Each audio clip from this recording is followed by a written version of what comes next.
오늘은 이 본문의 말씀을 가지고 주인공은 죽지 않는다 이라는 제목으로 말씀을 드리겠습니다. 우리가 흔히 영화나 드라마를 보면은 주인공은 절대 죽지 않습니다. 주인공이 죽으면 영화나 드라마가 끝나버려요. 그래서 어떤 때는 죽었다가도 다시 살아나요. 주인공은 절대 죽지 않아요. 오늘 본문에 보면은 다니엘의 세 친구는 뜨거운 풀무불에서도 죽지 않았어요. 이게 주인공임을 증명한 것입니다. 크리스찬 성도는 이 세상의 주인공입니다. 이 세상은 그의 배경이 되는 것입니다. 본문에 느부갓네살 왕은 다니엘 세 친구의 배경에 불과해요.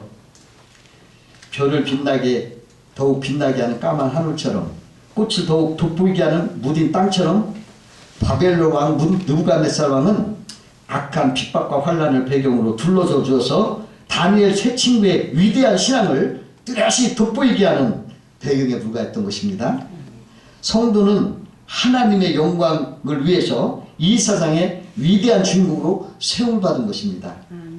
그러면 오늘은 하나님의 영광을 돌리는 위대한 주인공인 성도의 삶은 어떤 삶이냐 한번 생각하면서 은혜를 나누고자 합니다. 첫 번째로 이 세상의 주인공으로 택함받은 성도의 삶은 세상의 도전에 굴복하지 않는 삶인 것입니다.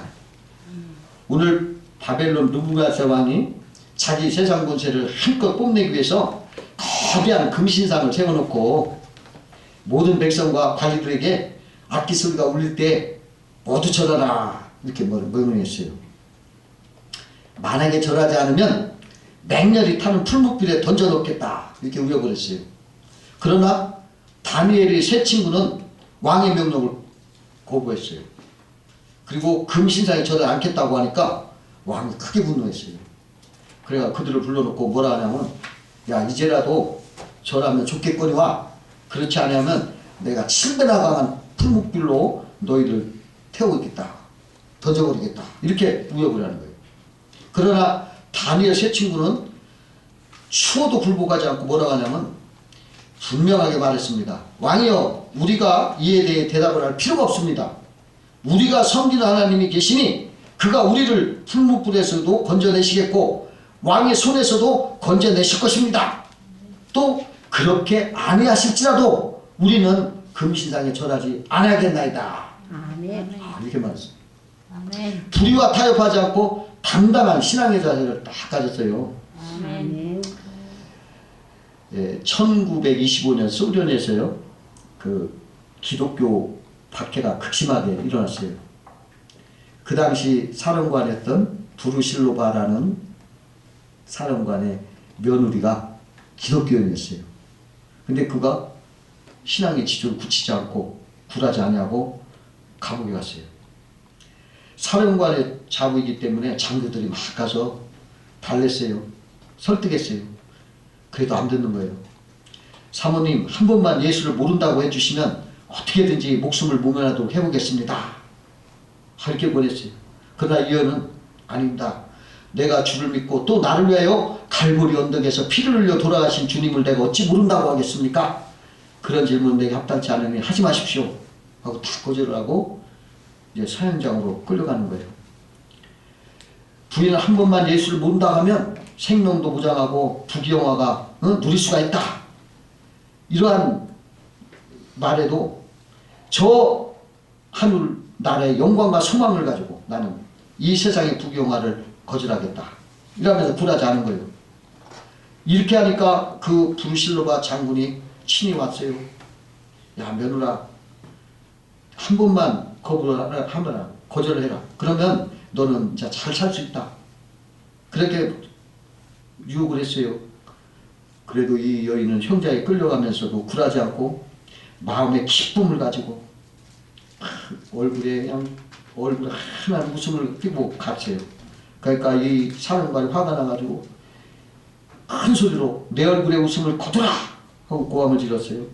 그러니까 그 며느리가 대답하기를, 내 육체는 당신들 마음대로 죽일 수 있으나 나의 마음에 솟아나는 이 기쁨과 이 신앙은 빼앗을 수 없으며 막을 수도 없을 것입니다. 이렇게 말하면서 죽임을 당했던 거예요. 그걸 보고 많은 사람들이 큰 감동을 받았다고 합니다. 어느 감리교 권사님이 이제 회사를 다니는데 그 회사의 직속상관이 그 회사 발전을 위해서 고사를 지내자 해가지고 날짜를 고사를 지내기로 했어요. 그러니까 이게 고민이 된 거예요. 직속상관이 고사를 지난다는데 그거 안 가면 안 되잖아요. 회사를 다니는 아이. 근데 도저히 돼지머리 앞에서 내가 절할 수가 없어. 그래가지고 그걸 불참해버리고 당식실에 들어가서 그 시간에 기도를 했어요. 그 직속상관이 막 화가 부룩부룩 했죠. 근데 나중에 사장이 자기를 부르더래요. 그래서 이제 사표 쓸 각오로, 이제 사표를 쓸 각오로 사장에게 갔더니 사장이 더 높은 장로들도 고사에 참여했는데 권사가 참석 안 하고 신앙을 지켰으니 참 대단한 신앙이다. 이렇게 칭찬하더래요.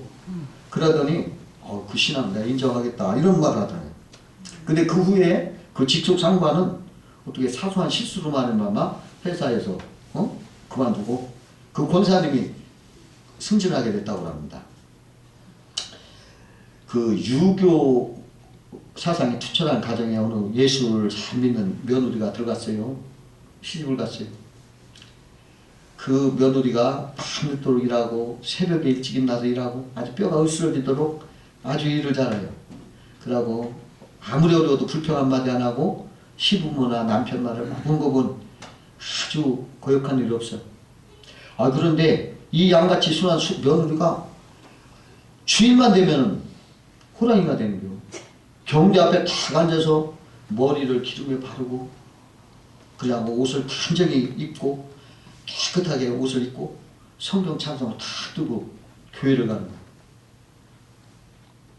농사철 한참 바쁠 때도 주일이라도 시세가 없는데 며느리는 그래도 교회를 탁 가는 거예요. 그러니까 시부모가 바쁠 때는 좀 돕기도 하면 될 텐데 왜 교회를 가느냐 막 화를 내고 말리고 그래도 그 남편도 막 혼내고 그래도 안 되는 거예요.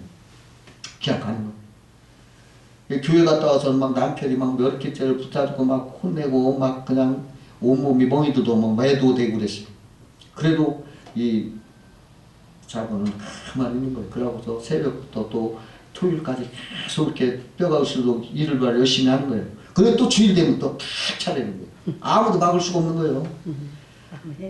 그러니까 이 시부모가 어느 날 교회 다니는 며느리를 구두장을 빼놓고 걷다가 집어넣고서 구두장을 닫고서 불을 떼버렸어요. 한참 떼다가 이제 구두장을 걸고 떼는데 그냥 머리가 다 타고 그냥 온몸에 그냥 습개댕이가고 살이 막 화상을 입었는데 이 며느리가 나오더니 뭐라고 하냐면 하나님 우리 아버지 어머니가 또 우리 남편이 알지 못해서 이렇게 하고 있으니 저들을 용서해 주십시오 하고 기도를 하더래요. 그러니까 이걸 보고서 온 가족이 전부 회개를 했대요. 그리고서 다 예수를 믿고 그 시아버지는 장로가 되고 그 시어머니는 권사까지 됐다고 그래요. 만일 며느리가 시부모와 남편이 막 못 가게 할 때 타협했다면 그 가정은 다 마귀 사람들이 될 수밖에 없었을 거다 이런 말을 했어요. 이 땅에 우리 성도들 이 땅의 환난에 굴하지 않고 신앙을 지키는 것입니다. 두 번째로 주인공된 성도의 삶은 놀라운 생명력이 있다는 거예요. 성도는 어떠한 환경에서도 놀라운 생명력을 가지고 있습니다. 느부갓네살 왕이 7배나 뜨거운 풀무불 속에 던져 넣을 때 그 불이 얼마나 뜨겁던지 그 새 친구를 던져 넣던 병사들이 오히려 불 곁에 있다가 타 죽었어요. 그러나 막상 이 다니엘 새 친구는 불 속에 들어갔어도 머리털 하나 타지도 않고 끓이지도 않고 그 옷도 하나 타지도 않았던 거예요. 냄새도 없어요. 그 냄새가 없어요. 하나님이 그 생명을 온전히 보호해주신 것입니다. 사도행전 43장 2절에 내가 물 가운데 지날 때에 물이 너를 침몰할 것이요 불 가운데 지날 때 불꽃이 너를 살리지도 못하리라. 아멘. 이렇게 약속하셨어요. 성도는 이 세상의 불같은 시험, 환란, 그러한 환경에서도 생명을 잃지 않고 오히려 그 환란을 극복하고 이기는 놀라운 생명력이 있다 이것입니다. 아멘. 하나님께서 함께 해주셔서 성도는 어떤 시험 환란도 다 이길 수 있는 강한 생명력이 있어서 절대 망하지 않는다 이것입니다. 예수님께서 이런 말씀했어요. 나는 포도나무는 가지라 그랬어요. 여러분, 포도나무는 생명력이 강한 나무입니다. 이 포도나무 가지를 잘라서요 땅에 이렇게 꽂아놓으면 뿌리가 거기서 나와가지고 또 포도나무가 돼요. 제가 어렸을 때 그 우리 이웃마을에 우리 고모가 포도 농사 졌어요. 그 어느 해 봄에 이게 포도가지를 이렇게 잘라왔더라고요. 신문지에 싸가지고. 그걸 우리 집 대문 옆에다 이렇게 꽂았어요. 그랬는데 그 포도가 잘 자라가지고 나중에는 포도를 몇 해 잘 먹었어요. 근데 그 대문 옆에 있는 그 연탄재 버리던 그 탁박한 땅이었는데 걷다 그냥 꽂아놨는데 거기서 뿌리가 내서 그게 크게 자라 포도가 탐색게 열리더라고요. 그때 내가 야, 이 포도나무는 보통 생명력이 강한 게 아니구나. 제가 그때 알았어요. 예수님이 포도나무와 가지를 말한 그 뜻이 아마 이런 데도 있을 것 같아요. 우리 주님은 세상을 이기는 분이시에요. 아멘. 생명력이 가득하신 분이에요. 그에 우리가 가지기 때문에 우리가 생명이 있다는 것을 암시하는 말씀이라고 생각이 되어집니다. 그 독실한 기독교 신자로서 일본에서 세계적인 경영인으로 알려진 파나소닉사의 마쓰시다 고노스케 그 회장이 있어요. 그분이 71개 계열사를 가지고 13만 명의 직원이 있었어요. 그래서 어떤 기자가 그에게 찾아가서 물었어요. 회장님 어떻게 해서 이렇게 큰 성공을 했습니까? 근데 그 회장이 어떻게 대답하냐면 나는 3가지 하늘에 큰 은혜를 입고 태어났다네. 첫째는 가난함이네. 둘째는 허약함이네. 셋째는 못 배운 거라네. 그 말에 기자가 놀랐어요. 그리고 다시 물어봤어요. 회장님 그 말씀을 들어보니까 이 세상에 불행한 것을 모두 갖고 태어났다는 것 같은데 그걸 오히려 하늘의 은혜라고 생각하니 저는 이해할 수가 없습니다. 그러니까 그 마쓰시다 회장이 이렇게 말했어요.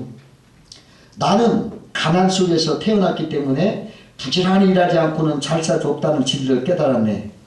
또 내가 약하게 태어난 덕분에 건강의 소중함을 일찍 깨닫고 몸을 아끼고 건강에 힘썼기 때문에 내가 지금 90이 넘는 지금도 겨울에 냉수마찰을 하고 있다네.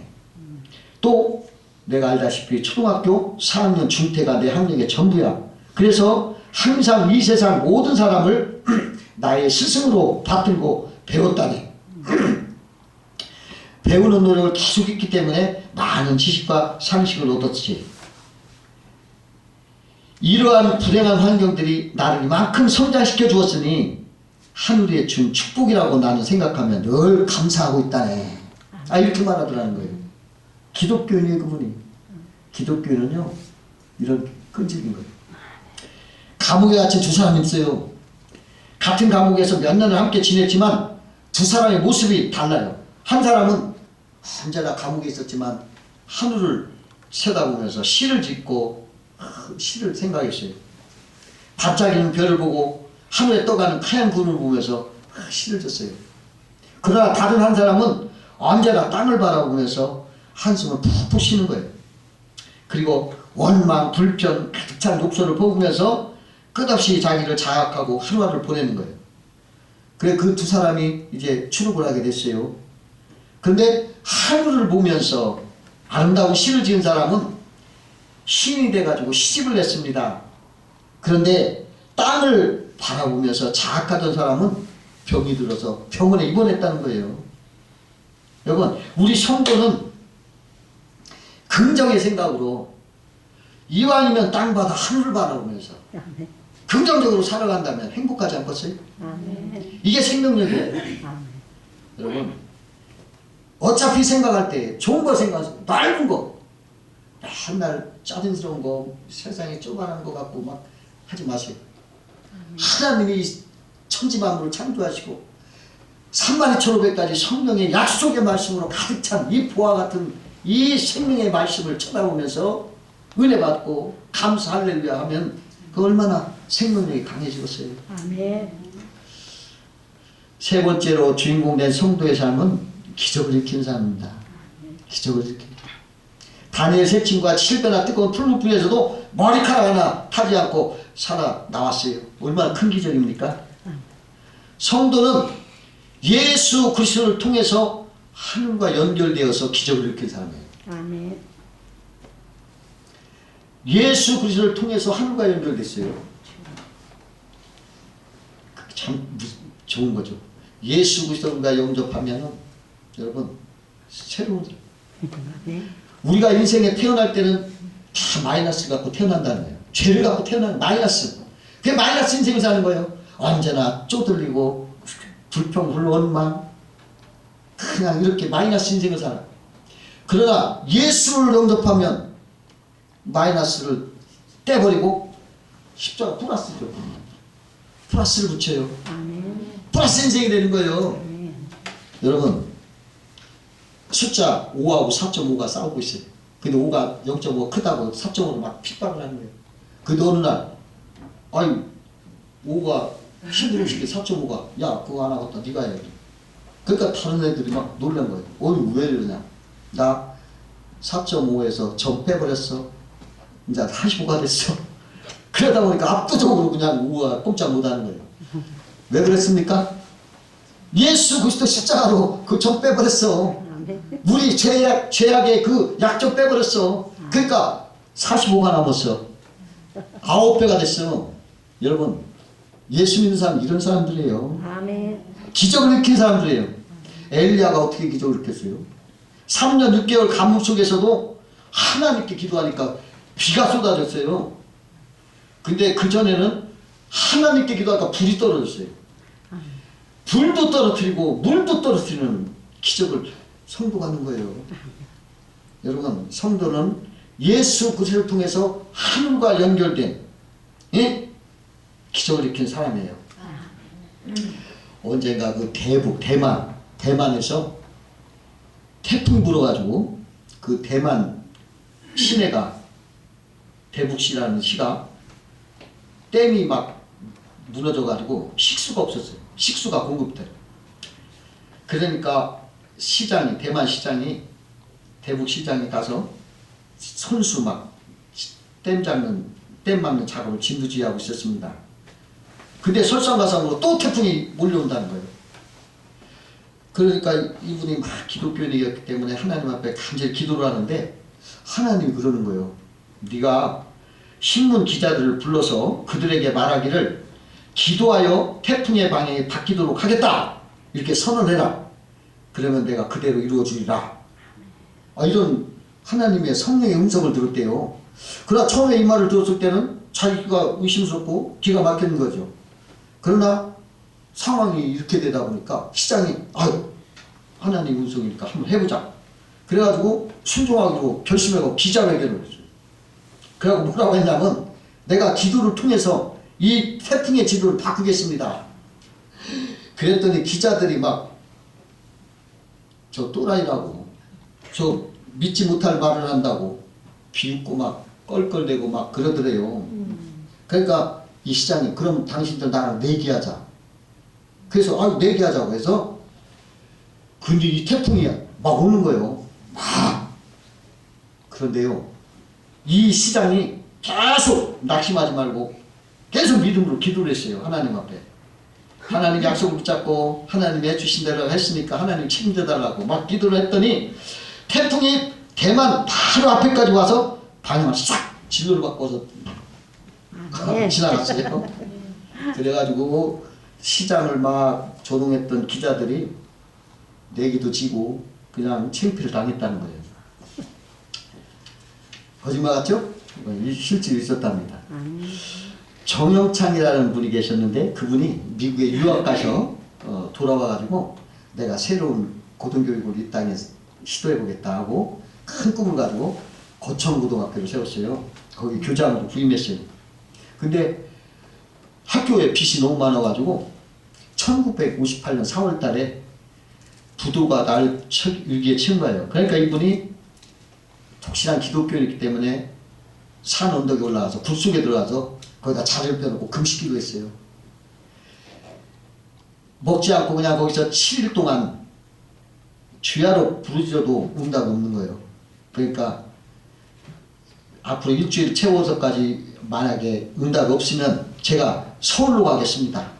서울 가가지고 동아일보에다가 하나님은 안 계십니다 이라는 광고를 내가 내겠습니다. 그렇게 협박을 했대요. 그러면서 기도를 했다고 해요. 근데 그렇게 하나님 앞에 막 협박하면서 기도를 하는데 어떻게 다른 건 몰라도 가슴이 뻥 뚫리고 시원하더래요. 그 일주일 만에 학교에 딱 왔는데 조우복이라고 하는 미국에 사는 그리스도인이 와서 그 사람부터 편지가 왔는데 그걸 뜯어보니까 아 세상에 그 당시 고창고가 빚을 진 그 2,500달러가 그때는 큰 돈이랍니다. 그 수표가 있더래요. 그래가지고 그 돈으로 그 빚진 만큼 그만큼 다 갚을 수가 있었다고 합니다. 그러다가 1971년도에는 또 학교가 새롭게 발전하려고 좀 이렇게 크게 하려고 하는데 이분이 또 기도를 한 거예요. 다 기도를 했는데 이번에는 기도가 끝나니까 미국의 그 유명한 수정교회라는 로버트 슐러 목사님이 22만 달의 투표가 온 거예요. 그래가지고 그분이 오늘날 이렇게 유명한 고창고등학교를 맹일었다고 그래요.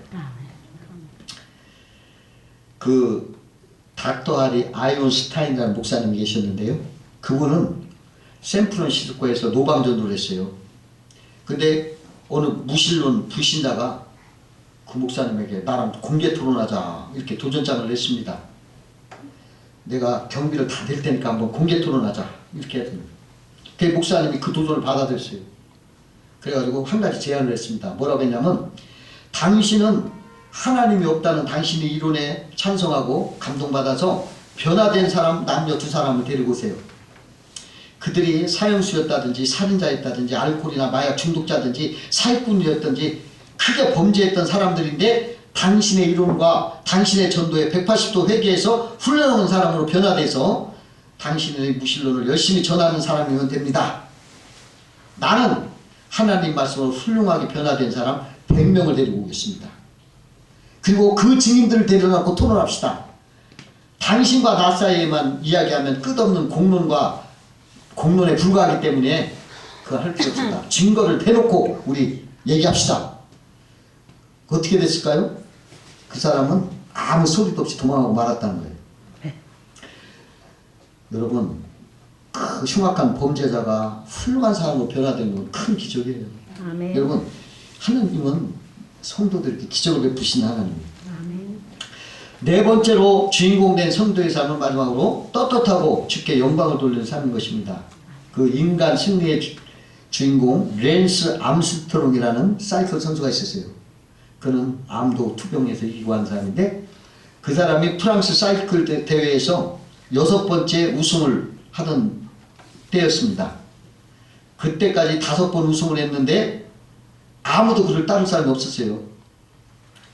근데 6번째 다 떨어졌는데 거기에 그래도 결승까지 따라온 사람이 하나 있었어요. 그 사람은 얀이라는 선수였는데 암스트롱에 가려져서 몇 년째 2위만 하던 그 부류의 선수였습니다. 근데 결승이 30km 남는 앞에서 의외의 상황이 벌어졌어요. 선두를 달리던 암스트롱이 막 주행 중에 넘어졌어요. 그래서 뒤따르던 얀이 기회를 놓치지 않고 계속해 달린다면 아무리 암스트롱이라도 결코 따라잡을 수 없는 상황이었어요. 근데요, 얀은 사이클 속도를 서서히 줄이고 오히려 암스트롱을 기다리면서 암스트롱이 페이스를 완전히 회복할 때까지 기다려준 거예요.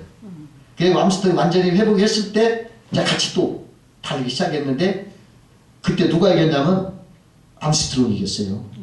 그러니까 얀이 독일 사람이었는데 독일 기자들이 얀에게 그래요. 아유, 지금 당신 때문에 넘어진 것도 아니고 자기 스스로 넘어져서 저렇게 됐는데 당신 빨리 달렸으면 1등을 했을 텐데 왜 당신 기다려줬어요?